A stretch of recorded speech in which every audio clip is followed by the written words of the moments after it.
Hello and welcome to another edition of the Royally Rich Lifestyle Show. Yes, we're back. We've had our summer holidays and we're back looking for the autumn and Christmas season now. So for me, Ian Pelham Turner. And from me, Helena Chard. Welcome once back. more. Welcome once more. Let's roll the titles and let's get on with the show.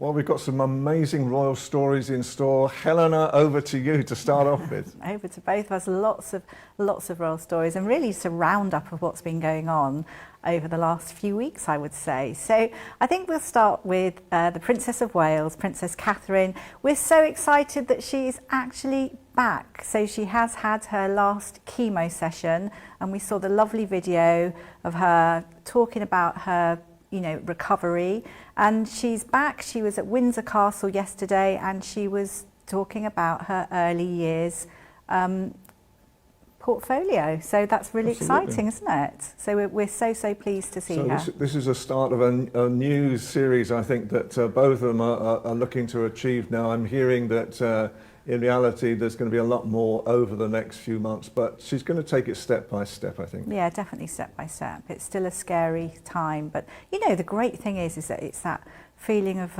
excitement. It's almost like something new, so they're throwing themselves in and really thankful for everything. And also the Duchess Sophie, who is always doing so much work. I don't think she gets enough coverage. She steps up again. She is in Zimbabwe. I think she possibly is coming back at the moment. She has been there for King Charles, and she did a great dinner last night where she read out a message, an empowering message. Basically, it's obviously a Commonwealth nation, and in Tanzania she was talking about health, agriculture and women's empowerment. And of course we know that she is a patron of the Global Ambassador for the International Agency of the Prevention of Blindness, IAPB, and she was reading a great I think really it was expressing gratitude for her work and also the people on the ground helping fighting tropical diseases. So congratulations for Duchess Sophie, who needs to be applauded more, I believe. And now we're going to Northern Ireland. Now this sculpture, Helena, what do you think of this sculpture? So, obviously, the sculpture, what can I say? I'm in awe really of artists that can do great things. Now this is life-size sculpture. It's 2 years since Queen Elizabeth passed. Can you believe it? So people have been, doing things, chatting, talking about things, and it's always great when we see sculptures going up. But this one, I have to say, Anto Brennan, I'm sure you are a fabulous sculptor. But people are sort of slightly insulted. They sort of say it looks nothing like her. It's dreadful. Oh my goodness, it looks like Mrs. Doubtfire. Now, I'm not too sure. I have to say, when you look closely, it's not such a great look. But, making these wonderful sculptures, yeah, that's it. Yep. It is really clever, isn't it? I think Richard Morris, who's a historian, said it as well. Britain is full of bad public art that seems to have no particular reason to be where it is and gives little to its surroundings, let alone inspires or moves anyone. This is a case in point. Well, anyway, rest my case. Even so, well done, Antrim, anyway, for doing this in the first place. And I think because there's more Elizabeth statues starting, isn't there? There's another one in England already, but who knows? Hopefully we're going to get some more. We're going to get some other ones. The one outside the Albert Hall is stunning, and there is going to be a new one where Queen Victoria is as well. Well, absolutely. I was just going to say where we officially call the cake in the trade. Yeah, so we'll wait. Very good. Prince Harry. Yes. Now, happy birthday, Prince Harry, 40. Can you believe it? Remembering when he was just a nipper. So there's so much to talk about. There's lots of things on Prince Harry, but the royal family's official account also wished Prince Harry a happy 40th birthday, along with Kensington Palace, the Prince and Princess of Wales. People were thinking, is this an olive branch? What is this? But actually, it is something that the royal family do to non-working royals when it's a special birthday, when it's a 0 birthday. So the next one will be, what, 50, I guess. Well, if he lives that long after all this. Yeah, but also the big talk is, you know, that the photograph that they did actually put out, it had been edited. You know, why was Meghan edited out of it? It actually was a photo from PA, and there were 2 versions, and they took one of Prince Harry. So it's one of those things. But you know, Prince Harry, he's received his windfall from the late Queen Mum, £7 to £8 million, and he's had his party. He's happy. And also we're waiting to hear more about the trekking in the Montecito Mountains with his mates, as they say. So that's quite fun. And there's just a lot of things. I think the fun thing that I like is that he's stayed with his red aunts, and his red aunts are Princess Diana's sisters. Which I think is an interesting thing. Obviously, he's staying at Althorpe now, so there'll be lots of stories there, I'm sure. There's going to be in the future. Ingrid Stewart. Ingrid Stewart, love Ingrid Stewart. She is so wonderful. She's very good contact with the royal families. Used to be a very good friend of Princess Diana's. Majesty magazine, she's been the editor since 1983, and she has a new book out called My Mother and I. It is more about King Charles and the late Queen Elizabeth II. There is quite a bit of it about Princess Diana, I think, in there as well, and also Harry and the boys, and it's a really good read. I mean, I do think that everyone should read it because Ingrid is fabulous, isn't she? She's fellow I think writer. we both bumped into her several times when we did a round outside She's Buckingham great, Palace. and so much. I think the one thing that I've learned from her actually is the second child syndrome that Prince Harry has, and it's a feeling of inadequacy against William from a very young age. One of those things. But I mean, obviously you grow up. I'm not sure on that, but you grow up. Fact. Also, Meghan Markle, we have heard, taken off the gloves. There could be a tell-all memoir. I don't know about this, I have to say. But people have said, or she actually admitted that she'd kept a diary when she was a working royal. And she said that she didn't sign, she was surprised that she didn't have to sign an NDA for this diary, and she hasn't scratched the surface yet, but I think there are certain people that maybe want her to write something or film something. I don't know, I'm divided about it. Who knows? Who knows? I don't think it's going to happen. If I'm really honest, I think at the moment what we're reading between the lines is that Harry and Meghan may be coming back to Britain in some formats right now, and so they should. There is the Hollywood Reporter, which is it's the industry Bible, and unfortunately they have been saying some quite controversial things about Meghan and Harry, and not so good, and about work ethic, and referring to Meghan as a dictator in heels. But the thing about this is it's slightly awkward because obviously the whole thing about the UK is the lies and various things, but I think people are thinking, well, what? Because she was called Duchess Difficult, I think, and Grifters by Bill Simmons. But I mean, it's just it's headline. That's all. I don't think it's true. I don't think it's true. And I mean, we both got asked this question during from Fox News, who we work with in America as well. And in reality, I think sometimes this goes too far because I think they're having to protect themselves right now more than anything, and perhaps being difficult in reality is just protecting their brand. I don't know. I mean, it is fact because it's in the Hollywood Reporter, but it could be someone within their team with an axe to grind. Who knows? One of those things. But moving on, so jolly. So Prince George, lovely Prince George, who is 11, I think, isn't he?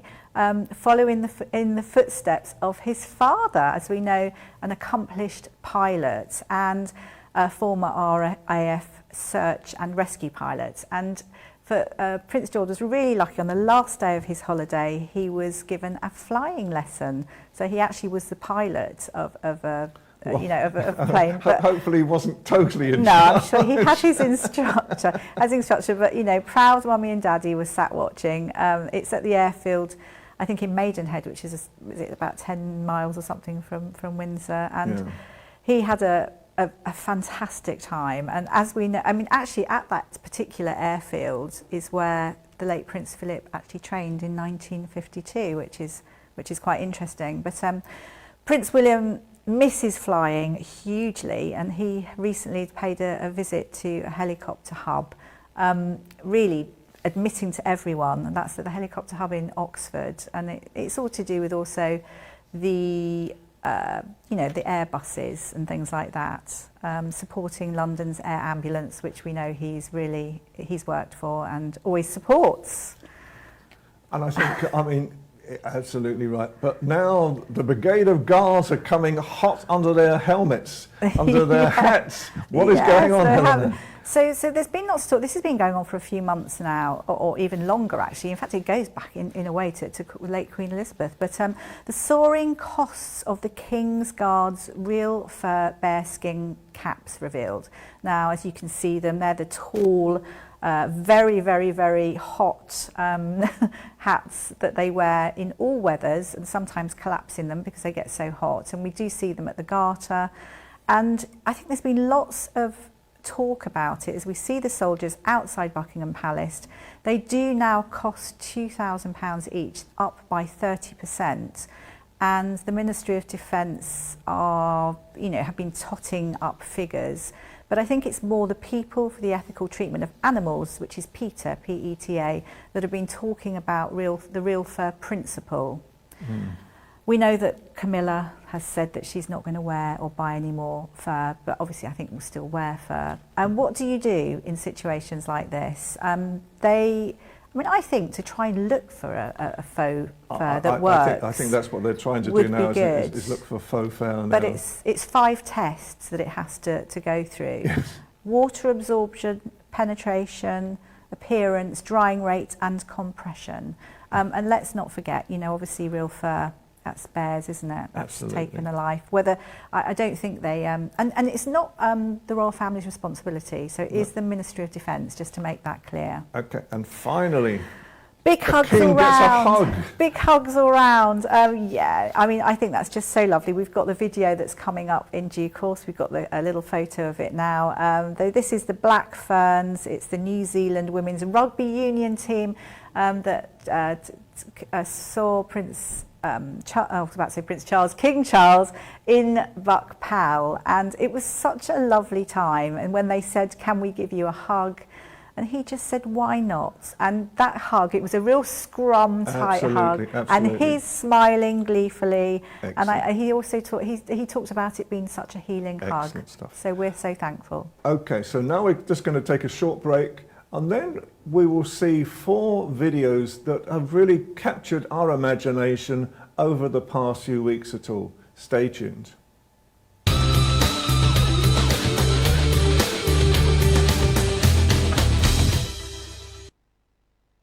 As the summer comes to an end, I cannot tell you what a relief it is to have finally completed my chemotherapy treatment.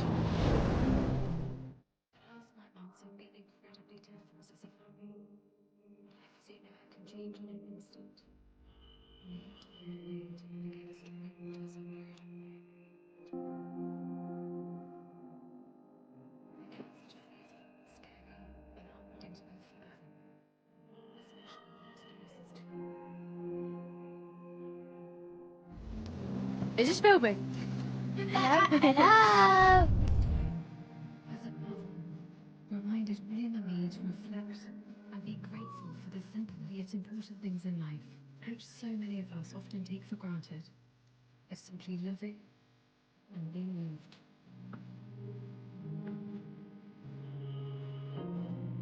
Doing what I can to stay positive.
Yeah. Why not?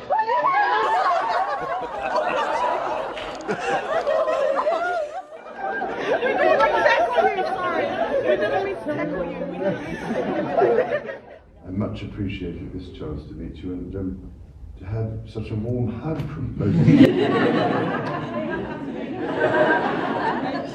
No difference, I couldn't. Very healing. Anyway, I hope you all take care of yourselves, and as I said, I'm extremely sorry I can't come to New Zealand in later October because of the doctor's orders. Ready? Nice big smile. Thank you. Blackburns on 3, 1, 2, 3.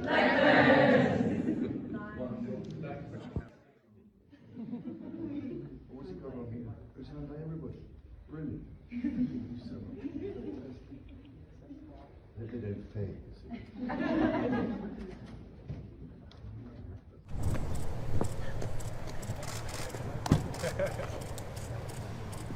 Yes, I do.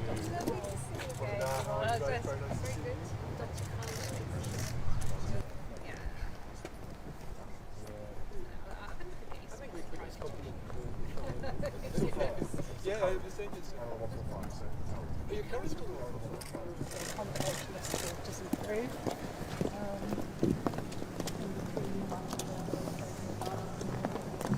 successful right now? How much the volunteering works? They truly value probably what the service can bring to them. Yes, I'm sure they are.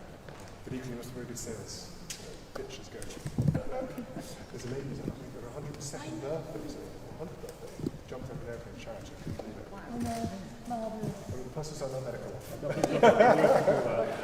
Here's a challenge. Can you do it at a bit more sedate pace? Thank you. Thank you. And this is Darren Briggs. So Darren's a businessman, CEO of a stone group. He's been a very significant part.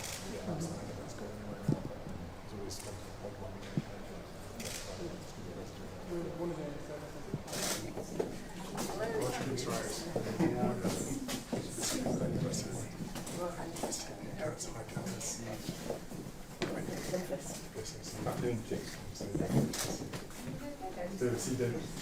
Shall I sit here?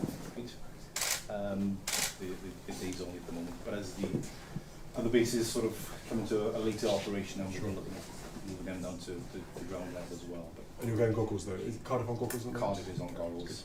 Did you use the white tubes or the green tubes? Green, that's good. Yeah, really, really good. And the track is good, isn't it? The light's really good. So we have 135 and 145. I'm trying to keep rated currency. Now you come back down to where you were. Majesties will now be presented to the vice patrons. And now come back down to where you were earlier. Society, Hampton Hall in Exeter, Philip Austin of Inverhall, His Grace the Duke of Fife, and Sir James Mill.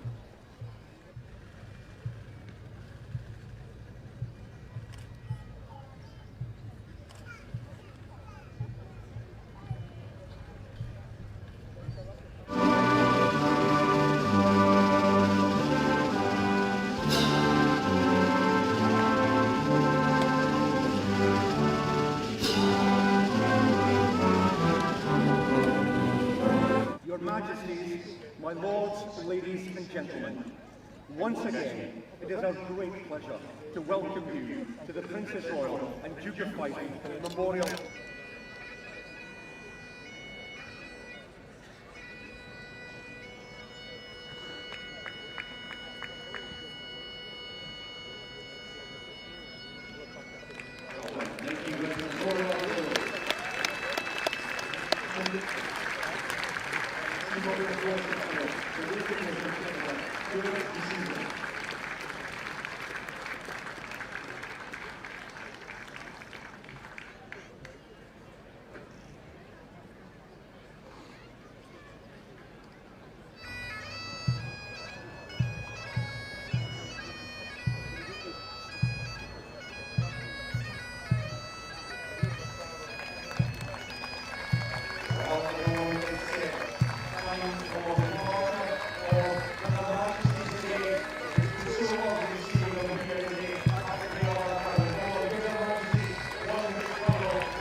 Well, weren't they great videos? I think there were some fantastic things of the king, absolutely, and lots of members of the royal family, Prince and Princess of Wales and family. it just really, really sort of heartwarming. Heartwarming, isn't wonderful actually to be part of the Royally Rich Lifestyle Show. And now back to one of our great friends, Philip Sykes from the British School of Excellence. Philip, good afternoon. A real good afternoon to both of you. How lovely to see you. It's been a while. Good to see you looking tanned also. Yeah, wonderful. Nice sort of sunny weather. Oh. Philip, so we've been talking about various things, and obviously with us the US election, etc. And it made us think, you know, what's the difference with your etiquette and teaching etiquette? Is there a difference in how this pans out in the UK as compared to the US?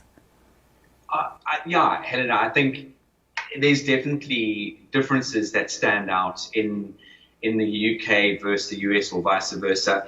The UK definitely, I think the American style is a little bit more relaxed, which is actually quite warming at times, whereas England tends to be, or England, the United Kingdom tends to be a little bit more formal at times, and that does obviously pay dividends at times as well. So there's a fine line between how we connect with one another, I think, globally. But the UK tends to sort of have that more deeply ingrained British culture, whereas the USA has a slightly more casual approach. Not in every aspect. I've done, and I'm sure I know that both of you have done business in the US. There is obviously still that formality. Funny enough, table manners.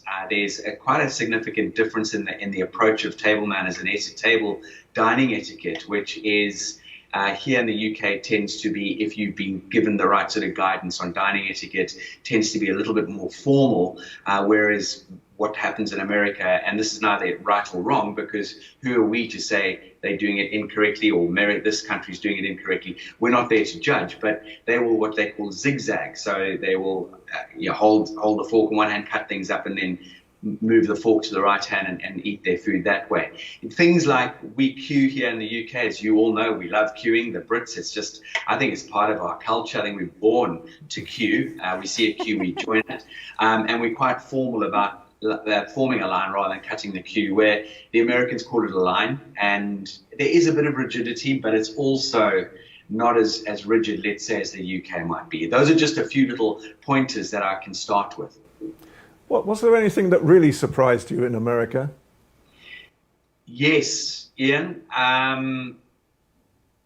Look, being in a warm climate when I was there, very friendly, very open, very adaptable to meeting and chatting. That I found really, really warm.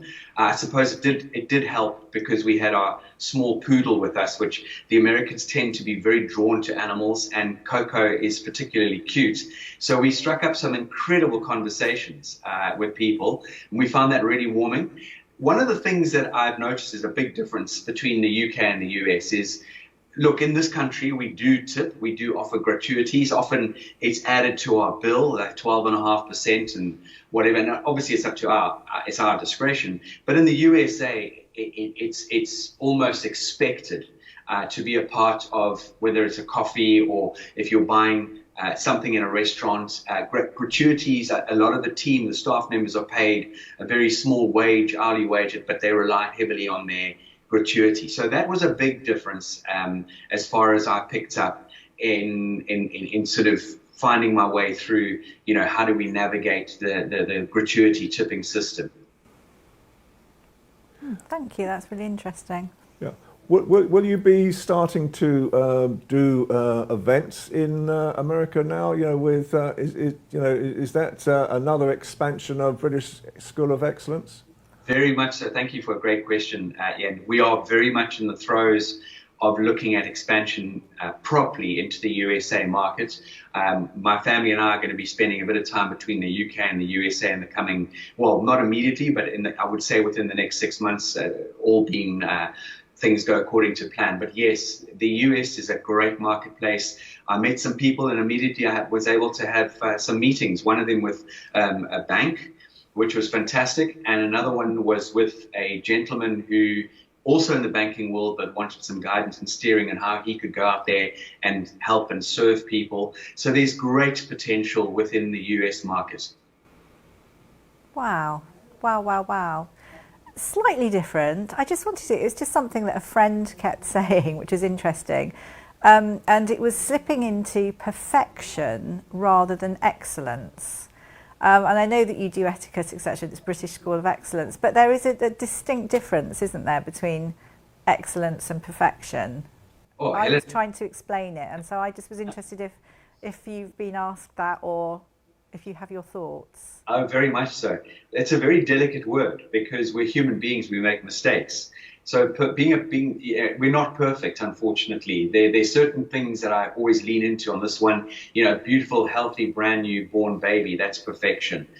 Or, you know, an beautifully born, all intact animal. Or, you know, there's certain things that are definite, that is true perfection. But that word, I'm a perfectionist, must be used very lightly because whether we like it or not, every now and then we slip up and make mistakes. Having said that, if you take on a role as whatever your job is, your responsibility on a day-to-day basis, you need to be as perfect as possible, especially when you're dealing with finite detail. Let's say, for example, a surgeon that performs open heart surgery, you've got to be as near perfect as possible. But even those doctors and specialists and dynamic people make the odd mistake, heaven forbid. But so that word perfection, I would use it with a little hint of salt sprinkled over it. Okay. And as always, unfortunately, Philip, we've come to the end of the show now. So, Philip, again, can you just give us, how can people get in contact with you? Certainly, thebritishschoolofexcellence.com. Please reach out to us at hello@thebritishschoolofexcellence.com. We love phone calls. We love WhatsApp, Zooms. We've got the most dynamic organization that helps you progress, not just in your personal life, but in your whole life. And thank you, as always, Ian and Helena, for this great opportunity. Bless you. Thank you, Philip. Thank you for coming on again. We'll see you again next week. Take care. Take care. Bye-bye. Well, wasn't that a great show? I think, really good. Full of royal news, full of Absolutely. excellence, full of perfection full of growth, as well. full of growth, I say. So I think that's worked very, very well. Very so for me, Ian Pelham Turner. And from me, Helena Chard. Can I just thank again Helena Chard from ALB UK Television for his great support, and also Dr. Jacqueline Kerback from USA Global TV and Radio for her support in America. Stay tuned and we will see you again soon. Take care. Bye for now.